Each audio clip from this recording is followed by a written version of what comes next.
सोनामुखी, हरड़, मुलेठी जैसी अनेक जड़ी बूटियां और हजारों वर्षों का प्राचीन आयुर्वेदिक ज्ञान इस एक बोतल में समाया हुआ है। कायम टैबलेट, आपकी खुशियों का साथी। रेल यात्रियों के लिए टिकट बुकिंग के नियमों में एक बड़ा और असरदार बदलाव होने जा रहा है। जी हाँ, रेलवे बोर्ड ने आरक्षित टिकटों की कालाबाजारी, फर्जी आईडी से हो रहे जो बुकिंग्स हैं और उन पे अवैध एजेंटों के नेटवर्क पर पूरी तरीके से लगाम लगाने के लिए ओपनिंग डे टिकट बुकिंग को आधार से जोड़ने का फैसला ले लिया है।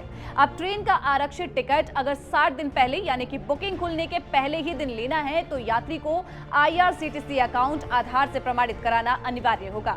ये नई व्यवस्था 29 दिसंबर से 3 चरणों में पूरे देश में लागू की जाएगी। रेल मंत्रालय के निर्देश पर रेलवे बोर्ड ने इस संबंध में सभी जोनल रेलवे और centre for railway information system को स्पष्ट दिशा निर्देश यहां जारी कर दिए हैं। रेलवे बोर्ड के निदेशक संजय मनोचा के द्वारा भेजे गए पत्र में यह बताया गया कि एडवांस रिजर्वेशन पीरियड यानी कि टिकट खुलने वाले पहले दिन आधार प्रमाणित उपयोगकर्ताओं को ही प्राथमिकता यहां पे दी जाएगी।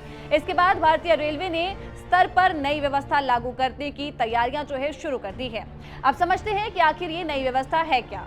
अब एडवांस रिजर्वेशन पीरियड यानी कि टिकट खुलने वाले पहले दिन सिर्फ वही यात्री ऑनलाइन टिकट बुक कर पाएंगे जिनका IRCTC अकाउंट आधार से वेरीफाइड होगा। यह बदलाव चरणबद्ध तरीके से यहां पर लागू किया जाएगा। बता दें कि 3 चरणों में इसको लागू किया जाएगा। पहला चरण 29 दिसंबर 2025 से ओपनिंग डे पर सुबह 8 बजे से दोपहर 12 बजे तक केवल वही यात्री इसको बुक कर पाएंगे जिनका IRCTC अकाउंट आधार से वेरीफाई होगा। इसके बाद 5 फरवरी 2026 से ये समय सीमा जो है बढ़ाकर सुबह 8 बजे से शाम 4 बजे तक कर दी जाएगी।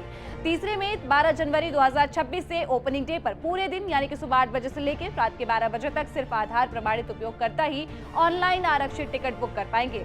इस अवधि के दौरान बिना आधार वेरिफिकेशन वाले user opening day ticket book नहीं कर सकते। हालांकि रेलवे ने यह भी साफ किया है कि कंप्यूटराइज्ड आरक्षण काउंटरों से टिकट लेने वाले यात्रियों के लिए नियमों में कोई बदलाव नहीं किया गया है। यानी कि जो यात्री रेलवे स्टेशन के काउंटर से टिकट खरीदते थे उनकी प्रक्रिया पहले जैसे ही रहेगी। ये बदलाव केवल IRCTC के माध्यम से होने वाली ऑनलाइन बुकिंग पर लागू किया जाएगा। अब ये भी जान लेते हैं कि आखिर इस फैसले को लेने के पीछे की वजह क्या थी।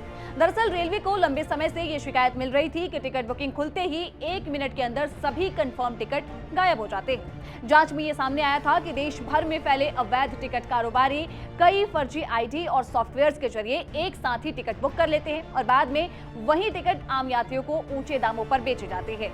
नतीजा ये होता है कि रेलवे काउंटरों पर घंटों लाइन में खड़े यात्रियों को केवल वेटिंग टिकट ही मिल पाता है। रेलवे पहले भी इस समस्या से निपटने के लिए ऐसे कदम उठा चुका है। 1 नवंबर 2024 से एडवांस रिजर्वेशन पीरियड को 4 महीने से घटाकर 2 महीने कर दिया गया था, लेकिन इसके बावजूद भी टिकट माफिया पर ज्यादा असर नहीं पड़ा। चूंकि देश में 90% से अधिक आरक्षित टिकट IRCTC के जरिए ऑनलाइन ही बुक होते हैं, इसीलिए अब आधार वेरिफिकेशन को सबसे कारगर समाधान यहां पर माना जा रहा है। रेलवे का ये मानना है कि आधार आधारित बुकिंग व्यवस्था लागू होने से फर्जी आईडी के जो टिकट बुक करना मुश्किल हो जाएगा, एजेंटों का नेटवर्क कमजोर पड़ेगा और आम यात्रियों को ओपनिंग डे पर कंफर्म टिकट मिलने की जो संभावनाएं हैं वो यहां बढ़ जाएंगी। तो यात्रियों को अब सिर्फ इतना करना होगा कि वे अपने IRCTC अकाउंट को समय रहते आधार से लिंक और वेरीफाई करवा लें। कुल मिलाकर ये जो नई व्यवस्था है वो रेलवे की तरफ से टिकट माफिया के खिलाफ एक बड़ा कदम है। अगर इसे सख्ती से लागू किया गया तो आने वाले दिनों में आम यात्रियों को टिकट बुकिंग की परेशानी से काफी राहत मिल सकती है। बाकी आपकी क्या राय है वो हमें कमेंट सेक्शन में जरूर बताइएगा और देश दुनिया की तमाम जानकारियों के लिए देखते रहे तारिक चैनल।